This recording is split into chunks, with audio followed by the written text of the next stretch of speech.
billow means part of a wave, and wood is like the trees and the land. So it's kind of the two coming together. So we have folk trad roots kind of coming with a bit of mainstream.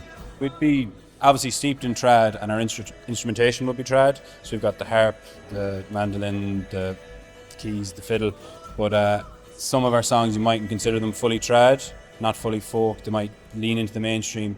But we also play sets of tunes as well. So we've kind of a real mixture of stuff, so we can get all of the fans instead of just one fan base. Just trying to throw it everywhere, see where it can go.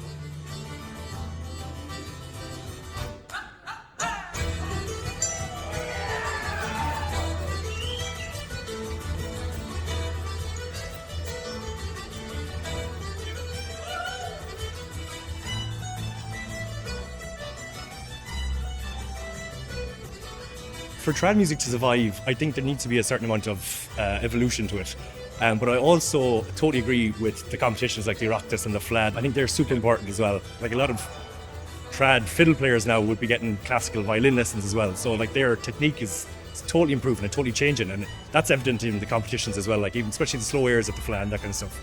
And it's great to be able to teach that you're not just teaching one style or one form of music, that it's open to expression, which I think is a great thing as well.